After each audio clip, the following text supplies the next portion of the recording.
I have the privilege to entertain a dialogue with Professor and fellow friend in the UMCSP, who is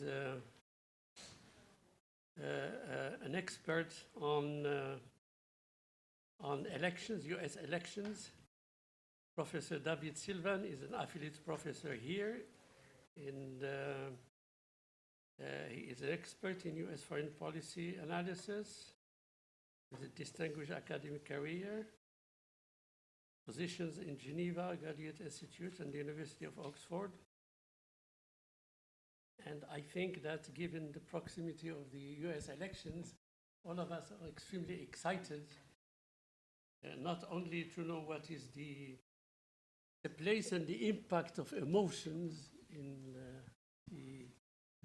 in these elections, but trying also to guess who is going to win and what will be the implication not only for the United States, but also for the world at large. Since I'm not an expert at all in US elections, less in emotions, so I did some reading, including yours. And I think the beginning would be the two attempts against Trump and the emotions that it's triggered among all Americans, not only about the face of democracy, but also about the image of the United States.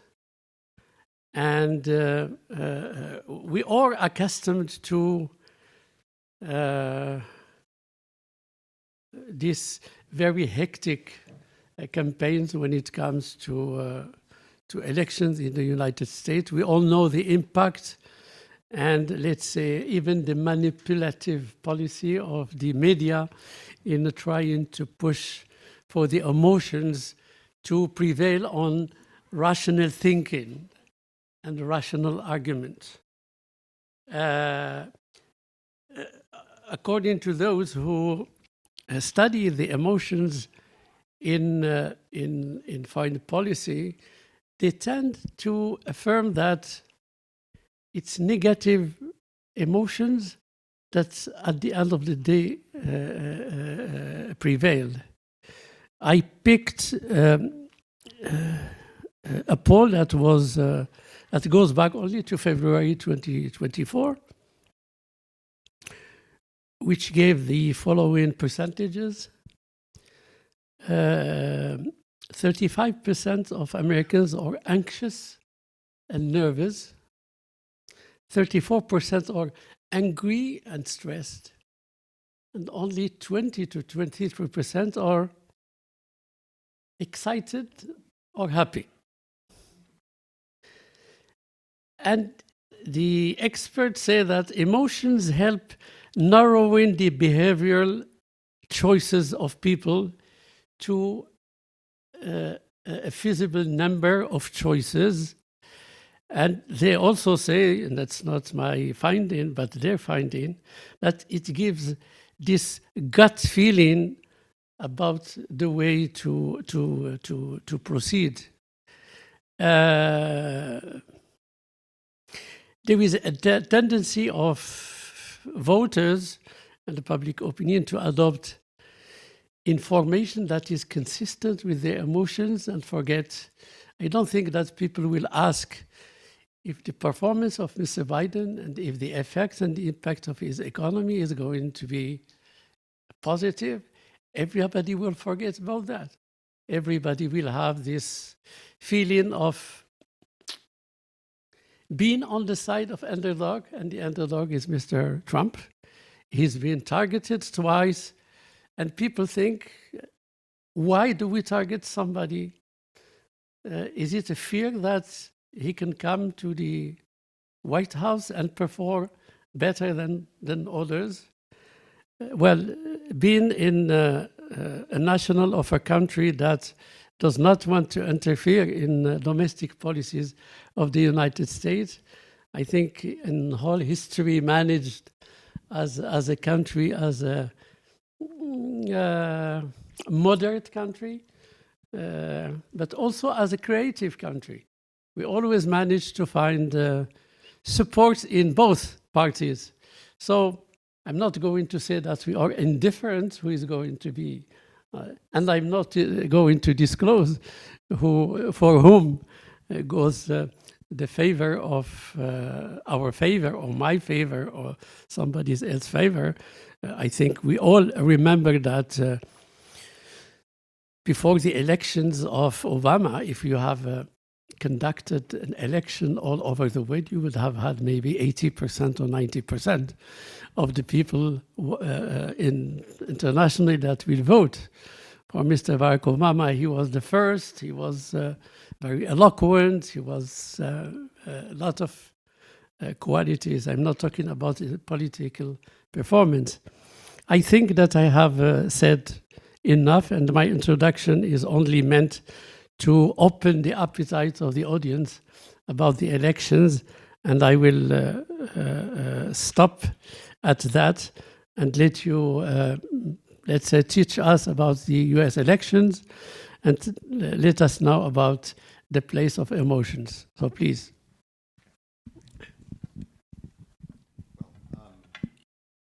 Thank you very much. I appreciate it, and you've already given half of my talk, so no.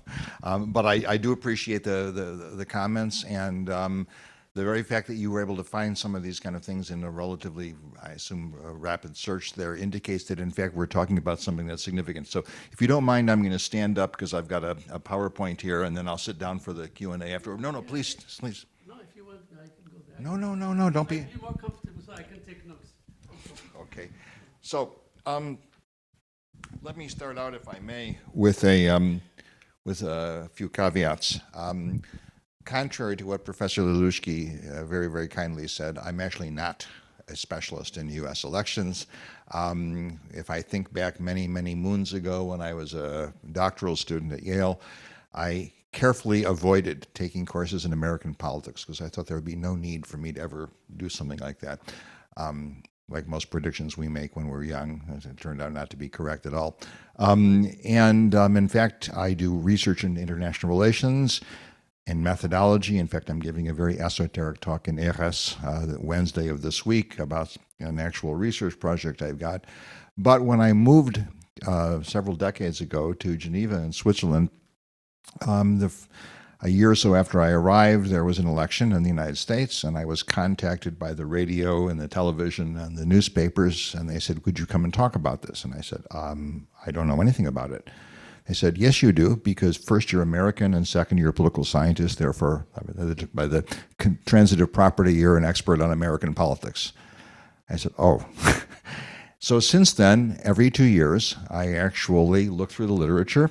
And since I also, as some of my students here will recognize, I actually do research in political psychology, it turns out that a lot of things are relevant. And so what I want to do today is to give you just a quick tour d'horizon without claiming any great degree of expertise and so forth, but that's based on a lot of work that people have been doing over the last 10 years or so. So a roadmap of what we'll be doing. I'm going to first of all talk about what support for Trump is not. Okay, I'm going to be arguing it's not the revenge of the so-called Rust Belt. It's not the people versus the elite, which is the standard notion about populism. I'll then talk about how most voters decide, which has to do with identification, and that's primarily emotional, and how you can see how emotion enters in.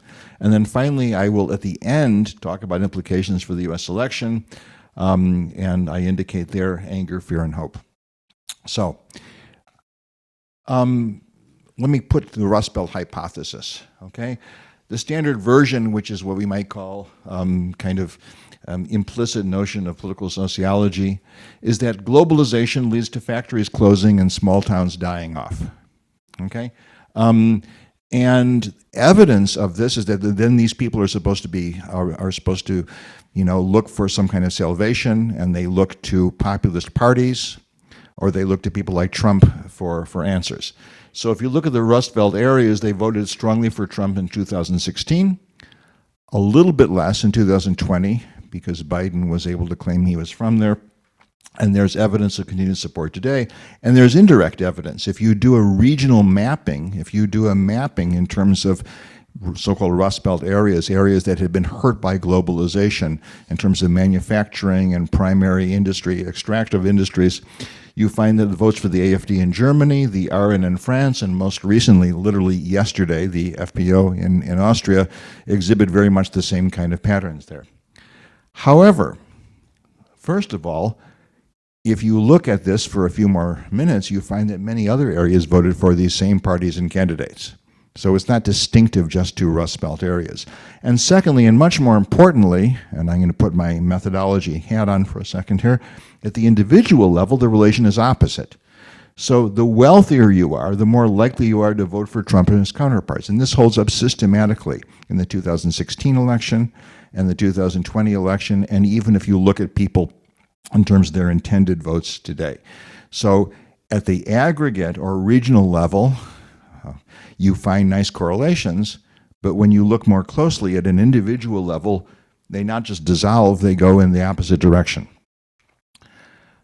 We can also look at a mass versus elite hypothesis, and again, the standard version is that the left has become elite and no longer represents workers of the lower middle class. This is the kind of, bourgeoisie caviar kind of claim.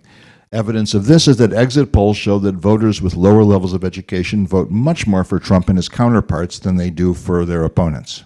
And that is an individual level finding. That's not an aggregate finding for a region. But we also know that low education citizens are much more likely to stay home than to vote. And that swamps any kind of differences between low and high educated who actually do vote. And moreover, there are enormous differences between, in the United States, low-educated voters who are white versus who are non-white. And the white versus non-white variable, to use that kind of language, again, is far more important than the question of the actual level of education, how many years, whether they finished high school or university or graduate school and so forth. And so the conclusion, my conclusion, is that seat of the pants political sociology is just wrong. And I'm expecting that my colleagues here in political science will be happy to correct me on all these points, so I look forward to that.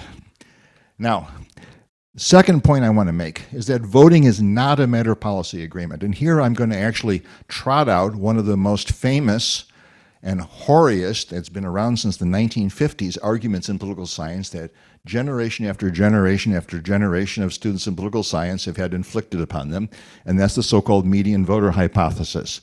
And so the claim is that if you're an individual voting, whether you're voting for a candidate or a party, you look for the candidate of the party that's closest to your views on certain policy issues.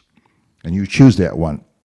And then if you scale this up to parties, and Duncan Black, who was, of course, an economist in the 1950s, already argued this a long, long time ago, for candidates and parties, they adopt a median position.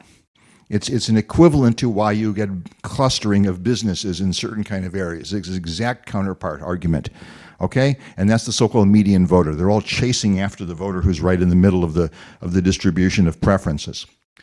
But, as with many really beautiful theories, it's wrong. First of all, and I can mention many, many more critiques, there's lots of issues. People don't just vote on a single issue. Obviously, there are some people who care a lot about one issue, much more than others.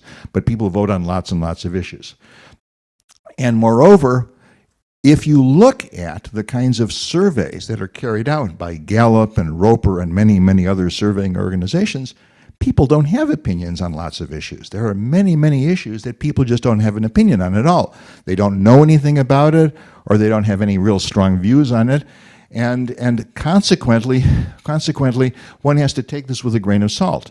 And in fact, it turns out that people are remarkably consistent in their support for candidates or parties regardless of changes in position over time. So people who identify, let's say, with Social Democrats in Germany, or with Republicans in the United States, or with conservatives in the UK, they tend to identify that way for their whole lives. Okay? They don't switch back and forth. Again, when I was a doctoral student many, many moons ago, we were told that the only voters who really switched were farmers. Farmers were economically rational, and they would vote for whichever party gave them the most money in terms of revenues that particular year. But if that was true then, it's certainly no longer the case today. And what we find is an enormous amount of stability in voting. So that says that it's really not a matter of policy agreement. Instead, what we have is research that goes back for decades on political socialization, shows that most people identify with a political party, by the time they're young adults. Obviously, there are exceptions, and I'm sure you all can think of exceptions, and we would like to think of ourselves, of course, as exceptions. People identify with a party by the time they're young adults, and after that, they very rarely change. They just don't change their views. Obviously, some people do. I say rarely, these are all matters of probabilities and of proportions. And that's, by the way, true for so-called independents as well. One of the standard findings in political science for decades is that people who say that they're independent, in practice, are almost never independent. They have a 90-some-odd% probability of voting for the same party election after election after election. They think of themselves as independent because pourquoi pas? I mean, it's a very nice idea that one's independent. But in practice, they don't actually do that. And this is true not just for parties, but for candidates. People will, as we know, people have stuck with Trump, regardless of what he's done, what he's been convicted of, what he says, and so on and so forth. And so we do, of course, if you look at regions, if you look at certain regions of certain countries, especially Rust Belt regions, you seem to have switches in votes. But actually what's going on, if you look in a more detailed level, is that people leave the scene, or they die, or new voters arrive on the scene. So again, the number of people who really switch their vote is relatively small. I'm not saying it doesn't exist, but it's not statistically significant. So now, let me talk about the topic for today, which is the role of emotions, and in this case, in identification. And there's a huge literature in political psychology, massive literature showing the significance of emotions in politics. There's literally, if you do what I assume Professor Lelushky did, okay, and do a Google Scholar search on this, you're going to find hundreds and hundreds of studies going back to the early 2000s, okay? And those studies demonstrate the significance of emotions. I'm not going to try to summarize them. I would point that they're based in part on work by Kahneman on so-called System 1 thinking, okay? Thinking fast versus thinking slow. I mention that because many people here have probably heard of that, okay? And the literature I'm referring to is what's called motivated reasoning, okay? And the claim is that people are in a particular affective state. They could be a state of anger, or fear, or shame, or even perhaps joy or anticipation. And what they then do is they identify with someone on the public stage whom they perceive to share their principal emotion, and that's very important. Okay, I'm, for example, angry, and I look around and I see someone else who's angry, and I identify with that individual. And we have lab experiments, and we have real-life kind of studies, and this kind of thing comes up over and over and over. And then, if I can use a bad metaphor from computers, they download the policy positions of the person with whom they identify. Okay? And one can see this very, very clearly in the way that voters who identify with the candidate then take cues from the candidate about what their positions on issue X or Y should be. And for this reason, what looks like reasoning on first principles, okay, for example, I'm opposed to immigration because, I don't know, X or Y, in fact turns out in most cases to be reasoning that is motivated emotionally, hence the term motivated reasoning, okay? So just to summarize, the literature on political socialization and political psychology actually shows that people identify with candidates and or parties primarily on grounds that have to do with emotion or with upbringing, okay? Of lots of things that obviously one can't do, but especially for adults, it has to do with emotion. Now, what are the implications of the U.S. election? Well, first of all, I would point out that this election, and here this is Basic American Politics 101, but I think it would be the case with Comparative Politics 101 as well. Elections in the United States, like most elections, are about turnout. What I mean by turnout is persuading those leaning toward one's own candidate to go to the polls and vote. A lot of people intend to vote and never actually do it. And those of you here who are in your 20s are statistically extremely unlikely to vote. Doesn't matter what country you're in, okay? This is, again, a fairly universal type of finding. So elections about turnout. It is not, and that's why I capitalized it, it's not about persuading voters who are hesitant between two candidates. And in fact, there are very few of these voters for the reasons I talked about earlier about identification. Think about how many people would seriously be considering saying, well, you know, Trump and Harris, they're pretty similar. I could flip a coin. No, this doesn't happen. It doesn't mean there's nobody. Of course there are people like this in any large sample, but it doesn't happen very often. And that's why you have a focus for campaigns on turning out the base. And that's why people spend a lot of time on things like door knocking and sending out literature and so forth. That's why they do advertising. It's not to persuade people who are voting on the other side, who are leaning to the other side, that they should come over to my side. It's to persuade your own partisans to actually make the effort, as it is an effort, to go to the polls and vote. And perhaps at the margin, to discourage the partisans of the other side from going to the polls and voting. That's what negative advertising can sometimes do, is to say, okay, this person is so terrible, I'm just going to sit it out. It also accounts, and this you've seen this in recent weeks, for sticking with extreme positions. For example, pet eating in Springfield, Ohio. I don't think I need to say much more about that. Everyone here is aware of that claim now, okay? Particularly in light of the nature of the US presidential election, okay? So it actually means, when we add in about emotion, it's why you don't get a move to the middle, contrary to what I was taught in political science. Now, as I said, it has something to do with the American system. And as we know, the United States is at best a partially democratic country when it comes to presidential elections. The Electoral College, okay, I just calculated this afternoon. California has 57 times more people than Wyoming, but only 18 times more electoral votes. Okay, the Electoral College is a ludicrously anti-democratic system, which one understands why it was a compromise back in the 1780s, but it's ridiculous now. Moreover, we have a two-party system, as you know, in the United States, and a so-called first-past-the-post voting system, which means that even if one party gets one more vote than the next one, even if it's in the 20s, 23%, 24%, that party or that candidate will therefore be the winner, okay? There's nothing like proportional representation. And finally, and again connected with this, winner takes all rules. So the Electoral College, as we all now know, okay, if you win the state by one vote, you get all the state's electoral votes. There's only two exceptions, Maine and Nebraska. Therefore, everything depends on a handful of states where the election is likely to be close.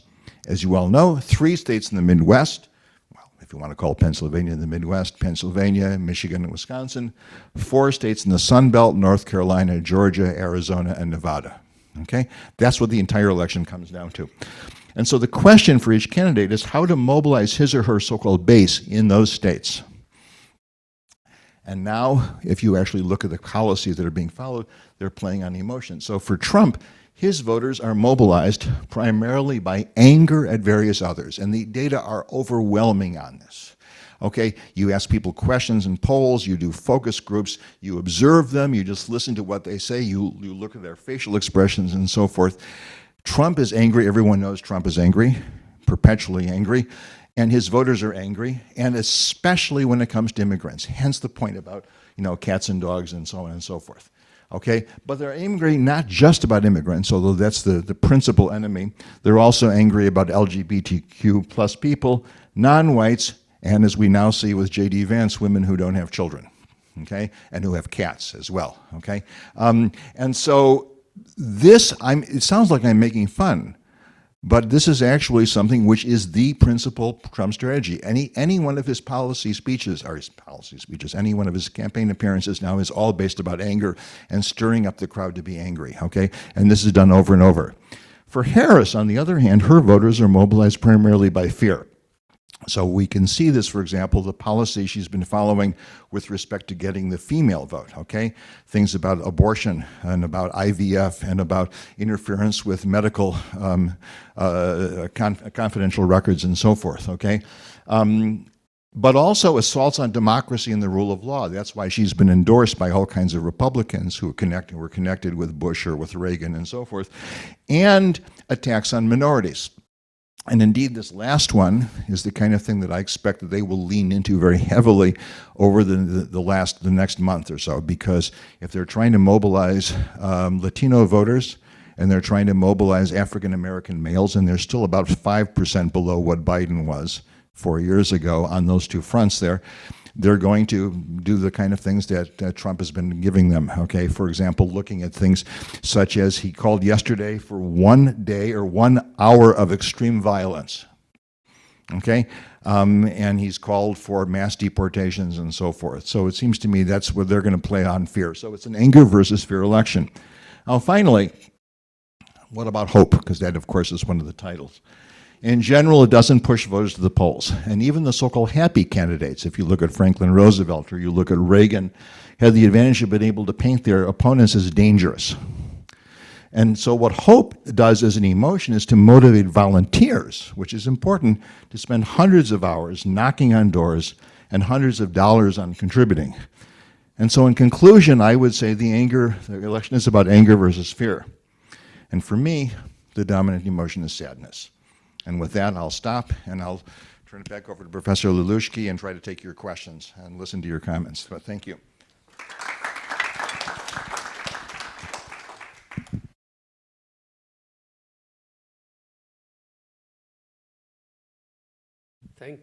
Thank you, Professor. I had maybe one or two questions. I mean, the real philosophy of what I kept from this presentation is that inspiring anger and fear is something that is of paramount importance in this kind of elections. I see the negative impact. Oh, it's very negative. You are undermining the stability of the nation and the stability of society. How you can play only on negative? How can we spread the culture of hope, the positive culture that say, for example, I will vote for Trump because he is transactional, because he can make peace between Ukraine and Russia, because he can promote jobs, he can stop the Chinese to invade in terms of trade, etc. For Kamala Harris, well, this is somebody who has been brought up like us. He is more tolerant. She is more tolerant. She can continue and improve on the positive economic policy of Biden. Okay, so first of all, thank you. I'm not defending what's going on right now. I'm obviously analyzing it. Okay, that said, as you alluded to earlier in your introductory remarks, we know that negative emotions are far more effective and effectual in mobilizing people than positive emotions. That doesn't mean that they're the only thing. And exactly, you alluded before to the Obama 2008 campaign. And I remember this extremely well. And there was this sense of hope, although it was in part because of people desperately wanting to turn the page after George W. Bush. So I'm not saying under any circumstances that one can't have that, okay? But the point I'm getting at is that the current campaign in the United States, and to arguably many so-called populist campaigns over the last, say, decade or so. And you see this in Brexit, you see this in the French elections, you see it in the German elections, you see it in the Austrian elections, in the Italian elections, although they're a little bit different. They're in the Spanish elections, the Greek elections, and so on and so forth. And the list goes on and on and on. Those have been dominated by not just negative emotions, but in particular by anger, okay? With immigrants being scapegoated and serving as a kind of stand-in. Now, the problem is this. If one is running against them, okay, it's very hard to argue. Think about this. If you're a Democrat right now, I mean, Harris is trying. She has some very talented people working for her. But if you're a Democrat trying to run a so-called positive campaign, okay, you have to say what's good about the economy. Well, how do you say what's good about the economy when you say that, okay, prices are higher now than the past? And you say, but of course, it could have been worse, okay? Or we actually took it back from a recession. You can't tell people to their face, actually, you've never had it so good, when people think that they have never had it so bad. So the point I'm getting is not that it would not be preferable, which it obviously would be from all kinds of ways, some of which you alluded to be positive It's rather that there's very few incentives to do that right now, given that it becomes a kind of a bipolar choice between either something which is extremely frightening to people, or something that people are actually mobilized because of anger. That's what I'm saying. But I agree with you. Certainly, it would be nice to live in a world where that were not the case. My secondary question was about the influence of family. Does it have any effect? Yes, no? Absolutely. Well, it gets at the socialization thing, okay? We know from huge literature that I mentioned before on political socialization that, as I said, most people have a strong identification politically with a party, to some degree with a candidate, but especially a party, by the time they're a young adult. And that's got to be due to family. It's also due, obviously, to schooling, and it's due to friends and neighborhoods and things like this. You can even go back to standard kind of arguments, in political sociology, the kind of thing that was very popular in the 90s, bowling alone and things like this about civil society, of all kinds of informal influences. But there's no doubt that for most people, their parents' views on politics are the starting point. Okay? And we know this. That doesn't mean people don't change their mind, and people very famously have broken with their parents and so on and so forth. But the role of family is very, very important. On the other hand, once people are adults, at that point, the family ceases to play a role. And I can tell you, it's become a trope, a cliche in the United States when people talk about getting together for a Thanksgiving meal, and your crazy uncle who's a supporter of Trump or something, and then everyone says, okay, we either have to listen to him or we're going to talk about football or something instead, right? So family plays a very, very important role up to a certain point, and then after that it plays much less of a role. Thank you. Now I open the floor to those. Yes, our friend Mr. Kidani, but you can come here. There is a... It's okay. Thank you. Thank you, Professor Lushki. Thank you, Professor David Sylvan, for your timely presentation. My question is just one. Given the hypothesis that you developed, whom do you think will take over next election? Well, that was my last question. I preempted you. Would you like me to answer it now, or I respond, not answer? Okay. Keep the suspense. Okay. Sorry, Kidani. Otherwise people will leave the... Okay. All right. Yes. Okay. 1, 2, 3. Yes. Hello, everyone. My name is Hiba Ouzawit, and I am a second-year master's degree student, Global Affairs here. Thank you so much, Professor, for the presentation. And my question is actually related to a practice that I find very interesting, which is gerrymandering. And I would like to know, what do you think about the impact of this practice on the weaponization of emotions when it comes to US elections, and especially now in the current circumstances? I would like to have a really sarcastic rejoinder to you, but I think that they're two parallel evils. I don't think that one necessarily ties to the other. So for those of you who haven't had the dubious privilege of learning about gerrymandering, okay, gerrymandering is the process that started in the United States, although it's practiced all over the world, okay, in which electoral districts are carefully drawn on a map to maximize the chances of one party winning, okay? And so this is done, for example, let's say that there's, for example, in many states in the United States, which are especially rural states, which are heavily Republican at this point, although they didn't used to be. What one would do is to try to concentrate almost all the Democratic voters in 1 or 2 seats, okay, 1 or 2 districts.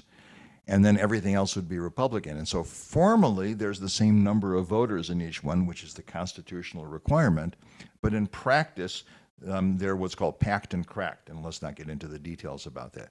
And this, by the way, parenthetically, to put my etymological hat on, is due to the fact that the very first districts that were done by this in the early 1800s were supposedly resembling a salamander, you know, the animal, and it was done by the then governor of Massachusetts, a man named Elbridge Gerry, hence gerrymander instead of salamander. Okay.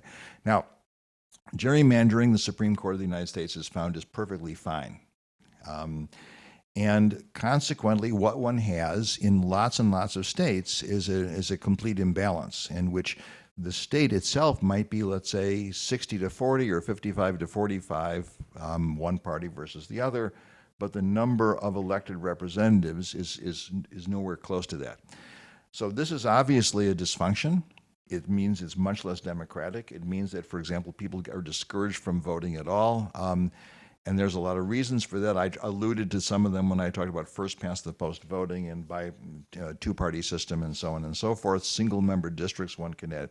But that has very little to do per se with the things I'm talking about today. The things I'm talking about today are the way that, for example, if you look at primary elections, that is the elections that supposedly come up with a candidate for each party, each of the two main parties, those elections play, especially among the Republicans, very, very strongly on emotion. It's not just that people now compete to see who has the official laying on of hands of Donald Trump, but also who's the angriest. And so, for example, the guy, I'm sure you've read about this, the guy who's the Republican candidate for governor of North Carolina, who, to use a good American cliche, is a real piece of work, okay? He is someone who actually was able to win the primary because he was angrier and more extreme than the others. And so in a system where you have parties that basically are assured of winning, at least they are usually assured of winning, that's something that will fuel anger. But again, it has nothing, technically speaking, to do with gerrymandering. Apologies for the technical answer there.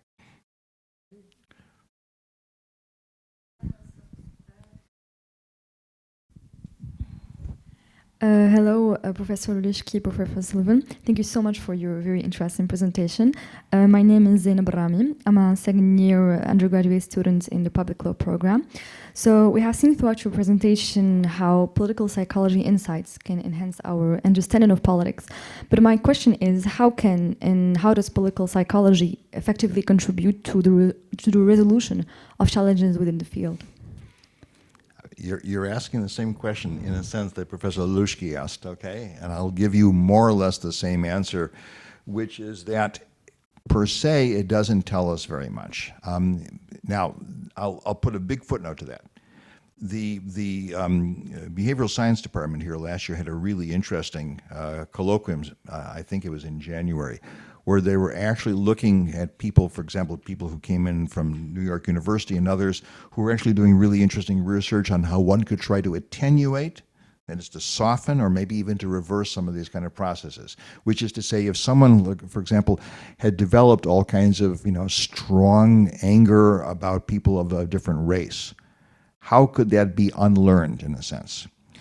And it is possible to unlearn this, and we know this statistically from people. However, it turns out to be a very, very difficult situation. And the one thing I'll say right now is that in the current climate, it's almost impossible to do that. And I'll give you my current villain of the month, okay, which is not to say it's the most important statistically, which is the rise of social media.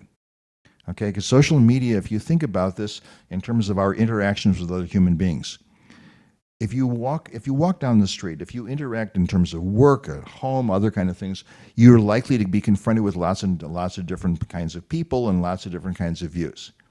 If you spend 4 hours a day on the portable phone scrolling around at the people on your Facebook feed or your TikTok feed or so on and so forth, you're very likely in that particular case to enter an echo chamber. Okay, and so what that does is it amplifies the effect of whatever kind of views you would have, and it makes it that much harder to actually combat them. Not impossible, but it's much, much harder. So it's much as I would love to blame a lot of this on Fox News, it seems to me that the real villain here, if I can use that term obviously sarcastically, is someone like Mark Zuckerberg and Meta and so forth. The algorithms that are used to give people their feeds, and I think the word feed is an interesting term here, right? To give them their feeds are the kind of things that actually reproduce certain kinds of cycles, and it becomes really hard to actually leave them. It's not impossible. There's some very famous cases of people like leaving a cult, in a sense, who actually have left, but it becomes very, very hard to do. So what I would say is that in terms of, to go back to your question, political psychology, on the one hand, There is some work about this, but the work is the kind of thing which, for the moment, it's just these kind of efforts there are being swamped by other things. I'll give you one last possibility, which is that when people post terrible things online, there usually are no consequences for them. And one of the reasons there's no consequences is not only are they posting to other fellow believers, but they can do so anonymously. And that means that the normal kind of social friction you would have, let's say you say something that's outrageous and your fellow workers are saying, what the hell are you doing? You can't do this kind of thing. That's gone. And I think that's something very serious. Now, obviously, I can't wave a magic wand and say, let's get rid of social media or let's get rid of anonymous posting, but I think those are factors that are actually very, very significant.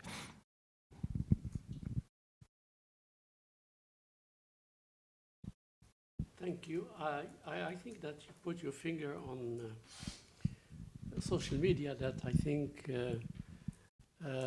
amplified the role of emotions.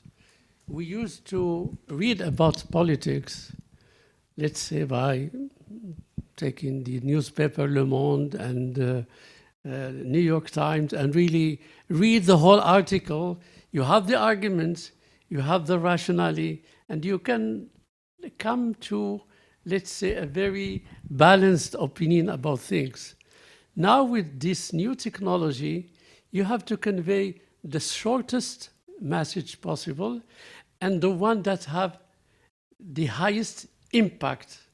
So this is conducive to putting emphasis more than on emotions rather than ideas that can enlighten the voters.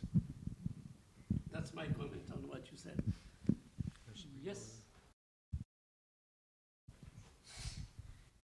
Hello everyone, my name is Mohamed Benaini. I'm a second year student at the graduate program of Global Affairs.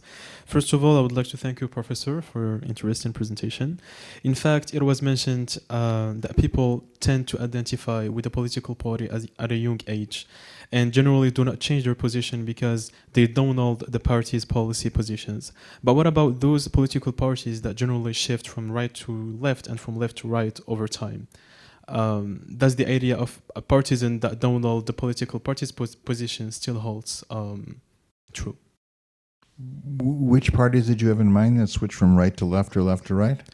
Generally, French political parties from the 1789, when we have seen le clivage entre la gauche et la droite, certain political parties start from being at the extreme right and then move to the center and then move to the center left, etc.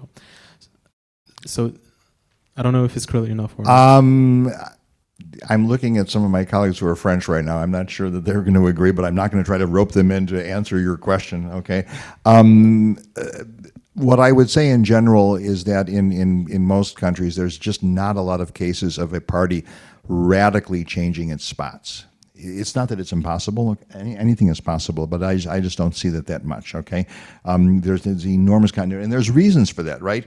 If people are pushing a particular line, if there's a change from that, it becomes very problematic. So, for example, to take a very concrete example, if you look at communist parties in the 1930s, when the Comintern, okay, in Moscow, actually decreed a change in position, okay, so that the socialists and the social democrats used to be considered the enemy, the kind of, secret bourgeoisie, and then it became time to have a popular front.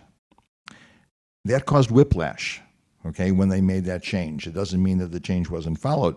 And then if you look, for example, moreover, specifically at the way that and we've talked about this in class, right? The way that the communists, for example, especially in Moscow, up until 1939, were staunchly anti-fascist and anti-Hitler, and then suddenly signed the Nazi-Soviet Pact. For 2 years, until the Soviet Union was invaded by Nazi Germany and then suddenly switched back, that was very problematic for a whole lot of people there. If you look at Khrushchev's anti-Stalin speech in the mid-1950s, that was very problematic for a lot of people there. If you look, for example, at what happened after the show trials in the 1930s, or you look even in the 1960s after the invasion of Czechoslovakia, and I'm thinking about the PCF in France, it was actually very, very problematic. So it doesn't mean that parties can't switch. They do, but in general, it's a very, very costly enterprise. It's much easier for people who don't like something to form a kind of groupuscule and secede and so forth.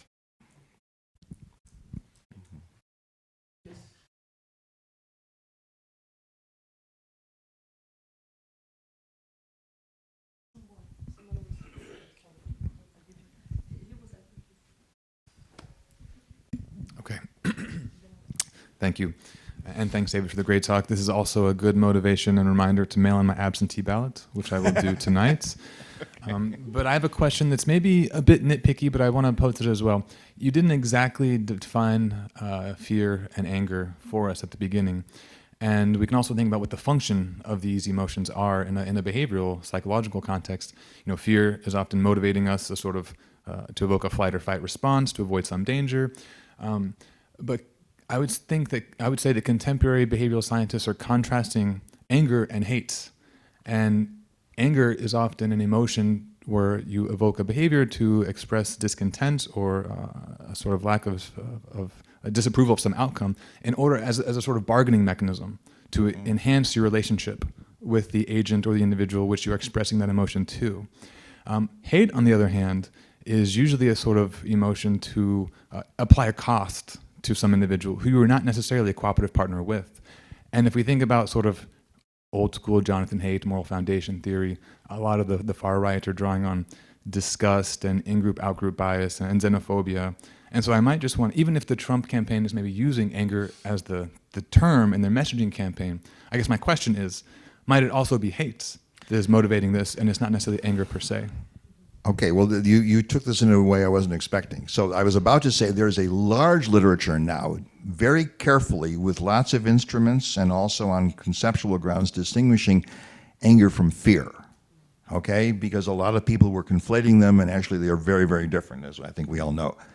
Anger and hate, you're outside my wheelhouse there, so I'm going to simply, to use an American expression, I'm going to punt on that one and say I have to kind of think about that. The directionality, I think, is significant. The focus on a particular individual or target is something that's different. I think one hates X, and X can be a person or maybe a state of affairs. Anger strikes me as more diffuse, and this gets almost in a sense at one of the kind of key differences, not that it's that worthwhile talking about today, between affect and emotion and so forth. But that's about all I can say for the moment, and I would love to hear from you about some of the recent work on hate. Not that it makes me feel good, but I would like to learn more about it.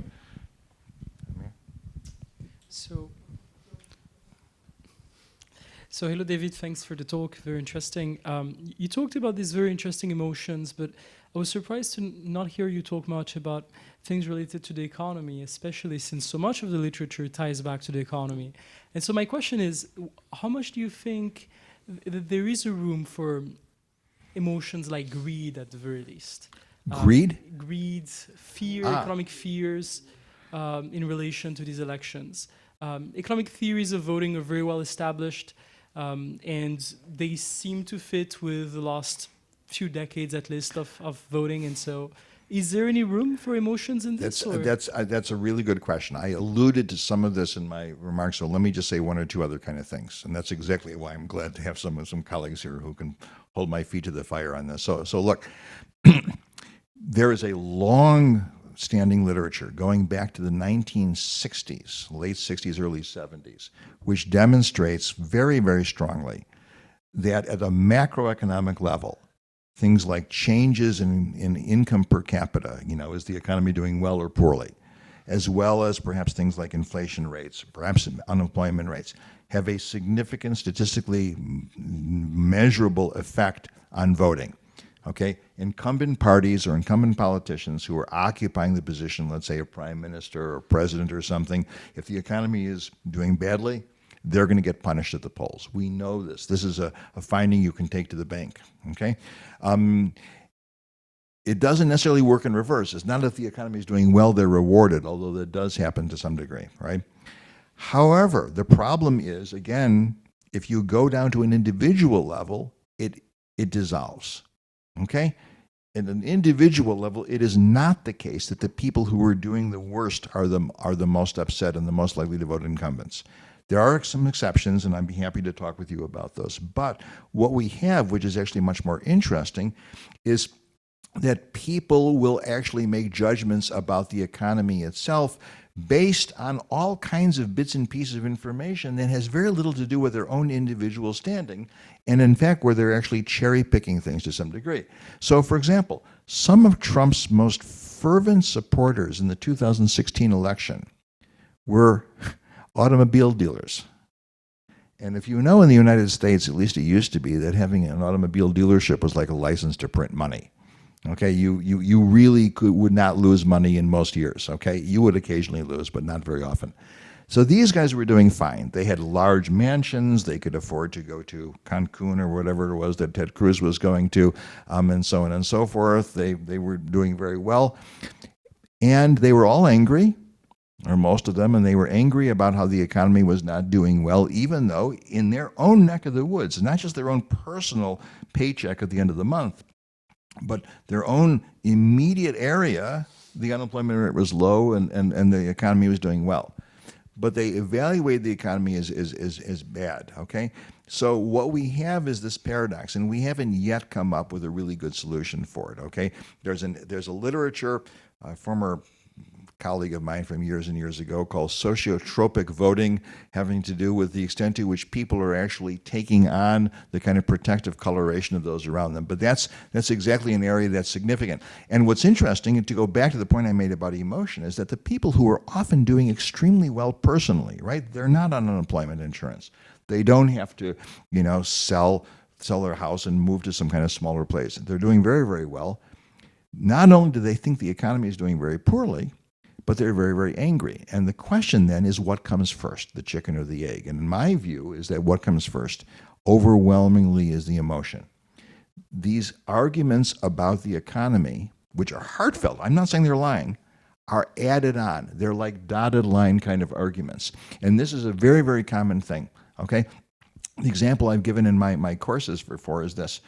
Because people don't have views on some of these things, or they take other people's views. That's what I meant about downloading when I used that expression.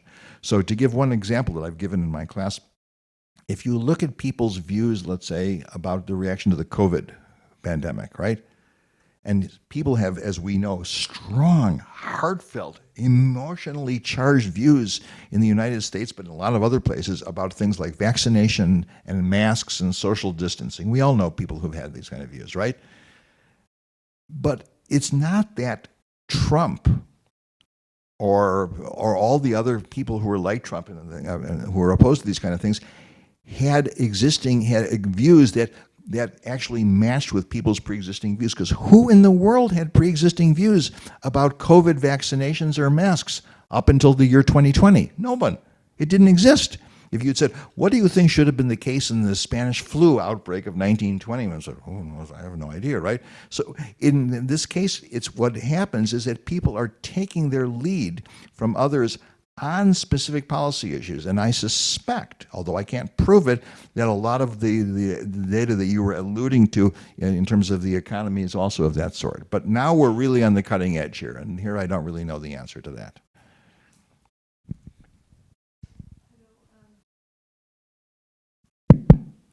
Hello, Professor Nadia Bonti, University Mohammed V. When I see the anger and fear, there is also, in this fear and anger, there is also losing faith in democracy. And I think it's something that really we should be more focusing on, especially on young people. Bernie Sanders has given some hope for those young people because he was like close all to universities, etc. So who's gonna vote? I mean, I had the opportunity to work on the campaign from Reagan to Bush. That was a long time ago. Don't even try to count the years. But because I was a student at the School of Public Affairs in Washington, D.C., and what I was learned and shocked me, because I was also studying the American Constitution, etc., is things have been amended, but they haven't changed much. How come big companies have to finance the campaigns? Because they have a word to it. I mean, if I finance your campaign, so I'm like controlling a little bit your policy and politics. So democracy, I think, especially for such a big country and, you know, supremacy of United States, I think they should be more focusing on that. Whoever the candidate, people need to see candidate that comes with ethical values, who is going to make some changes, etc. I'm not idealistic, but I'm trying to see the hope with a big, you know, H, and see how young people will be more involved. They're the future of any country, and they will be more involved. Back in the underdeveloped countries, we have seen those people who are like sticking to the post, I mean, sticking to the chair. But then all of a sudden, I've never seen any of the candidates, past American candidates, who have lost the election coming back for the election. I mean, from Dukakis to McCain to whoever, nobody has come back, you know, to be re-elected except for Trump. Kamala Harris was there only because whoever, I mean, couldn't really let her play. So you see what I mean? Those inconsistencies are something that really should be tackled also, that populist or whatever, you know, wave we are in should be more, you know, taken into consideration for future voters. Thank you. I mean, and plus the Electoral College, which plays a very important role. Sometimes it's not even, you know, whoever is voting, it's more the Electoral College who have like the power to a little bit be decisive for that. Thank you. I mean, I agree that democracy is at stake here, okay?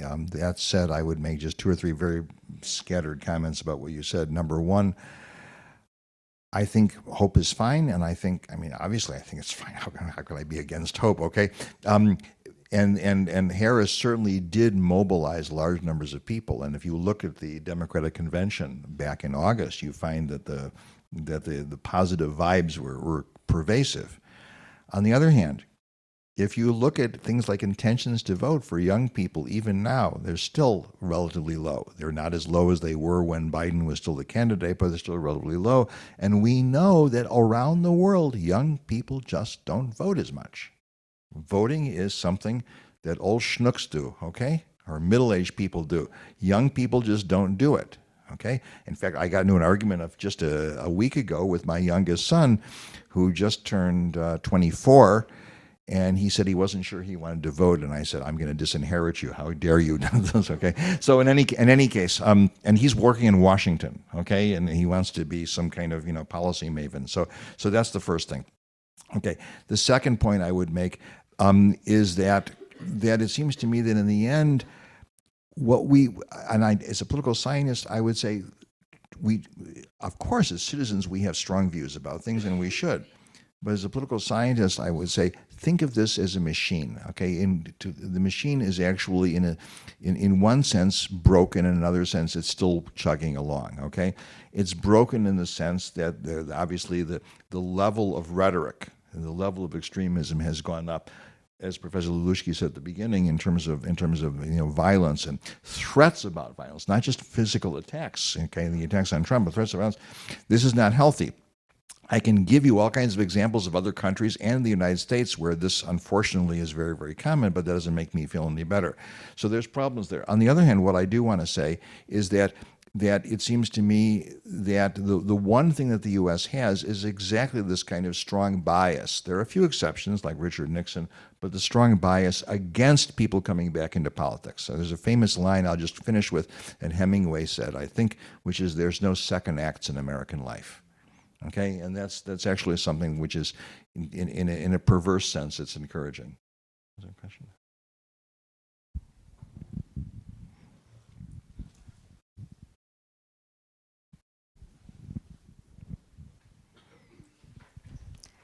Hello, thank you for this interesting talk. My name is Miriam Stari. I'm a second-year student in Master's Global Affairs. I have 2 questions, actually. The first one is regarding those this policy of emotional appeals, and that is precisely done through disinformation. What happens when we realize that the statements that have been said in order to appeal to emotions are actually false? Do we have a sort of backfire effect that happens that leads to a consolidation of opinions instead of actually having people realize that what is said is false, or is it not relevant at all? The second question that I have is regarding this whole entire Kamala Harris policy of fear. I have read a book that it was written in 2006, so it's quite old in a way, and it said that fear is one of these main emotions that mobilize people, but it came in a context that was a bit different, and at the time it was more about like mobilizing people around this 9/11 events and terrorist attacks, etc. And so I want to know to which extent Kamala Harris's policy is like will engage people to the same like degree or not to a fear, let's say. Well, okay, so fear absolutely does mobilize people. It's not just mobilizing her now, but you're absolutely right. In the 1984 election, the 2004 election, it played a real role. There's no doubt whatsoever that the Bush was able to play on fear of 9/11 reproducing itself. Okay, and that's absolutely the case. So it can cut on ways of different ways for different parties or different candidates. That said, it seems to me that one of the things that's going on with regard to Harris, and with regard more generally to the way that she's mobilizing people, the fear here is something that people actually have, as it were, kind of endogenously. It comes from themselves. They're very scared in lots and lots of ways there, and that mobilization is something that's significant. But can you just raise your first question again, because I didn't quite answer it yet? It was about disinformation. All right. So yes, here's the point. Again, I hate to sound like a kind of a Debbie Downer on this, but the psychology literature is incredibly eloquent on this. Most human beings, that is to say, most of us, if we're presented with information that actually runs contrary to our beliefs, we would like to imagine that we discard our beliefs and we update them, as economists like to say, that we're good Bayesian updaters. That's not what a lot of people do. People hold on to their views, okay? And so there's an extensive literature in psychology going back to the work of Haider in the 1950s and of Festinger and people like this. There's a very famous study, we'll talk about it in class, called When Prophecy Fails.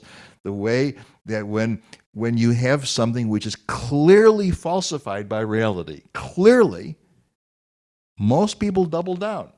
And they either come up with an excuse, like the fox and the grapes, Aesop's fable, well, they were probably sour anyway, or they just deny this, right? They deny that, and so that's what human beings actually do. And that's why this notion, okay, that if you know the truth will make you free, I'm afraid it just doesn't work like this. It doesn't mean, again, I want to make it clear, that evidence and facts don't play any role. But they rarely change people's own heartfelt views. What they'll change is stuff that's in the periphery of those views, and they'll change the views of people who are around those people and so forth.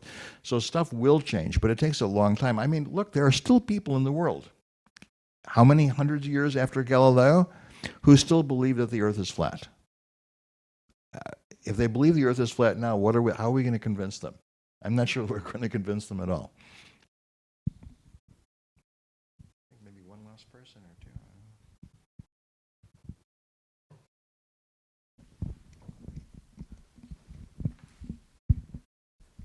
Thank you. Good afternoon, everyone. Professor Sylvan, I would like first things first to thank you for your presentation, in which you mentioned the median voter hypothesis, and where you gave the example of the Rust Belt states electorate and the effect on the result of American elections. Now, my question is, what is the link between Rust Belt states and swing state electorates? Because what's the first set of states? Rust Belt. Rust Belt. Rust Belt, yeah. Rust Belt, not Fast Belt. Rust Belt, yeah, okay. Now we have, I mean, both scientific papers and newspapers telling us about the effect that the manifestation campuses about what's happening in Gaza, etc., may have the effect, the decisive effect in American elections. What do you think? What is the link between these two notions, Rust Belt and well? Okay, this has nothing per se to do with the demonstrations about Gaza, which is a different issue. But the Rust Belt, the term Rust Belt, has to do with the fact that once upon a time, the Midwestern part of the United States. Okay, and I'm thinking about places like Illinois, like Ohio especially, like Wisconsin and Minnesota, like Pennsylvania. Those are areas where there was a huge proportion of American manufacturing concentrated in terms of things like steel mills, in terms of automobile factories, in terms of coal mines, in terms of all kinds of assemblies. Akron, Ohio, for example, used to be the capital for the world of the production of tires for cars, okay? You can go over and over these examples. And what happened was that because of globalization, because of NAFTA, because of a series of other things, the manufacturing base declined. Now, our economist friends would tell us that they would have declined anyway because they were outpricing themselves out of the market and they were becoming inefficient and so on and so forth. Nonetheless, they declined. Huge numbers of factories closed or went to a fraction of what they had done before. That led to unemployment. And so these are areas that the term Rust Belt has to do with the fact that once upon a time you had these buildings with lots and lots of steel, and because of disuse, the steel rusted. Okay, that's a pretty metaphor. Swing states have to do purely with states where the polls show that the two candidates, in this case Trump and Harris, are neck and neck, that they're very close. That's all it has to do with. So Pennsylvania is a Rust Belt state and a swing state. So is Michigan, to some degree Wisconsin. But you have 4 Sun Belt states that are not Rust Belt at all, and they're all swing states. Okay, as I said, North Carolina, Georgia, Arizona, Nevada. I'm not even sure if they have factories in some of these places of any significant size there. Okay, that sounds snobbish, and I don't mean it that way, but they're two totally different kind of things. The election right now is being fought out in the so-called swing states, and the Rust Belt states to some degree coincide, but to some degree do not coincide. Okay. We're supposed to finish by 6:15. But we can, no, of course, we can accumulate the 2 last questions, please. Yeah, it's actually a follow-up on the previous question. And so I wonder if there's not some degree of like survivorship bias, like in the sense that like our analysis of the complexity of the Trump vote, which I completely agree with you, it's like much more complicated than just like the Rust Belt hypothesis. But if Trump change the strategy a bit more, talks a bit more about, things like the border or, like, I don't know, taxes on tips or, these sort of things, obviously because like there's a stronger focus on these kind of, on the Sun Belt states. But this is also because like a state like Ohio is permanently red now. I mean, not like, we don't know whether it's like permanently red, but it's not a swing state anymore. So, and that's obviously then also linked to the fact that, and that's where I want to sort of maybe sort of like defend the Rust Belt hypothesis a little bit, or maybe not the Rust Belt hypothesis, but like, I mean, there is pretty solid evidence in the political science literature. You mentioned it on some countries in Europe, on sort of like pub closures being like related, to Brexit, on austerity in 1930s Germany being like linked to the rise of the Nazi Party, like things in France also about public service closure, in the US, like the closure of factories, like outsourcing to China, all these things. Sure. So I mean, like, I agree with you that these are sort of like more like structural factors as opposed to sort of like the at the individual level. But it's if you think also about how people think, it's probably also that no matter what individually sort of like their situation is, they also sort of like look around them, sort of like what, sure. But let me just make this point. I mean, you're absolutely right there, and I would. I mean, I believed in the Rust Belt hypothesis for very many years, and I would have actually argued for it, okay? The problem, as I said, is that not only is it not supported by the data, you have an aggregate, you have an ecological inference problem there, right? But also, the interesting thing is that if you look at, okay, what happens when an area declines economically? Because there's no doubt some of these areas have declined economically. Are people reacting to this? Are they angry about this? They certainly could be angry. But in the past, when they were angry, they didn't necessarily vote for, right-wing, extremist parties there, right? But on top of that, the other thing that's going on, and I think this is significant, is that if you look at what happens when these areas, the areas that are, and I want to be very careful because I don't want to push this too far, but if I had my own pet theory about how you go from aggregate macro kind of data to something that's more micro, what I would say is more likely to be going on is a little bit, to some degree, the kind of long-term destruction of all kinds of forms of affiliation. Okay, so I'm going to resurrect a little bit the bowling alone hypothesis, a little bit. I think there's a limit to it. But for example, look at you know better than I, you look at the eastern parts of Germany where the AfD has been strongest. Well, these are areas that under communism for half a century were pulverized in terms of civil society. Not completely, okay, but to a great degree. And that's quite different from parts of the West, and it sure as hell is quite different from what happens in big metropolitan areas, right? I would be interested, and I can see this to some degree what happened in the UK under Brexit, although Brexit is a little bit different. And I would ask my French colleagues here, do you have an analogous kind of phenomenon, in areas of France that show the largest rise in RN kinds of votes, or what used to be FN kinds of votes there? Because that, I think, is something that's very interesting. Because if you don't have, for example, a job in the same sense, you don't have a trade union, okay, a syndicat, if you don't have the churches as much as a role there and so forth, you don't have neighborhoods as much, people are really, and I'm going to resurrect an argument from Durkheim, they're much more an anomic state, okay? And that anomie, in a sense, I think is actually very, very significant, and it means that, as a kind of buffer, that it does become easier to be enraged. Now, that's not a really strong argument, but I think there's something to it there, okay? Last question. Thank you. My name is Mohamed Lakhdar. I'm second year Master of Global Affairs, sir. Thank you for your presentation. It was so interesting. My question is, if we say that everyone who is angry about an issue like immigration, like minorities or LGBTQ issues identify with Trump, for example, does that mean that everyone who protests joyfully identifies with Kamala Harris? Like, does okay, an emotion, nicely done, yeah. Does an emotion A lead into a choice B automatically means that the opposite of the emotion A leads to the opposite of B? You're getting too close to the question I asked you guys in one of the papers. So I'm not gonna deal with that last part there. Okay. But it was nicely tried. Okay. So, but the point is, in this election cycle, given the nature of what Trump is pushing, yes, angry people identify with him. And I think as I said, if you looked at what's the guy's Flickel, his name is the guy in Austria. If you look at his closing speech that he gave on Friday in Vienna, it's full of venom and toxicity about all kinds of people who are on his enemies list. And of course, the top one is the immigrants, but right after that, there's others. He even pulls out some of the American ones. He even goes after drag queens and so forth.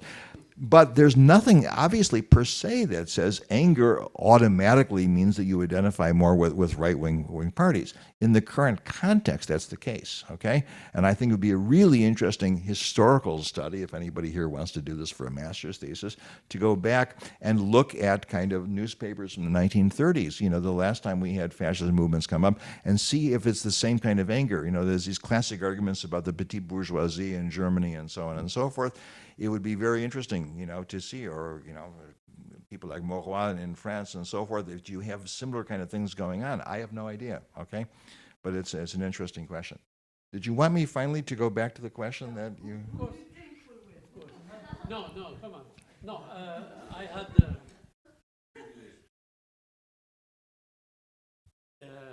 you have a choice of answering this question, who is going to optimize the use of emotions to win, or if you prefer that I throw the question to the audience and I will ask them who think that's Harris and who thinks whatever is more comfortable for you. Oh, I think we should all put our cards on the table. We can vote, of course, none of us have any influence whatsoever on this, right? But let's go ahead.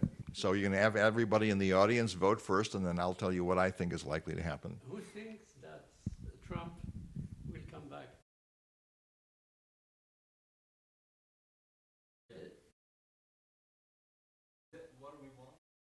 No. Who do you think is going to win?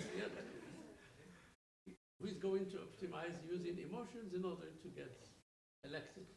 1, 2, 3, 1, 2, 3, 4. You should know that I'm going to get the list with the names so that you may receive an invitation to the White House if you win. Who thinks that Kamala Harris has more chances? Well, I see where the balance goes.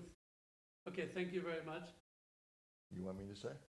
Well, so if I had to put money on it, which is of course the only way of putting your money where your mouth is, as they say, I would say that right now there's a slight chance of slightly better than even odds of Harris winning.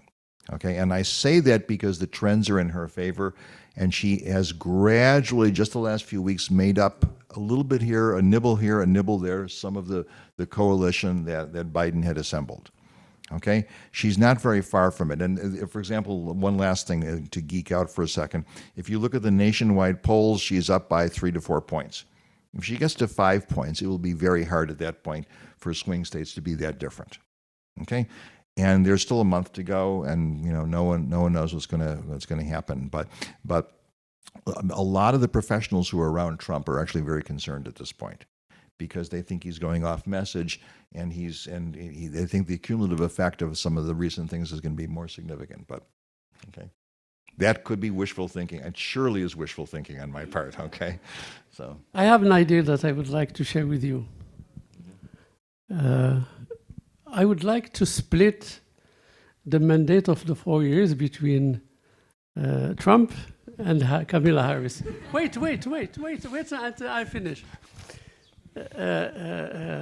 Trump promised that he will resolve the issue of Ukraine and Russia.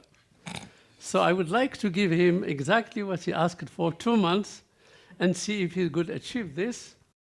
And after that, we can move to Kamala Harris presidency. okay.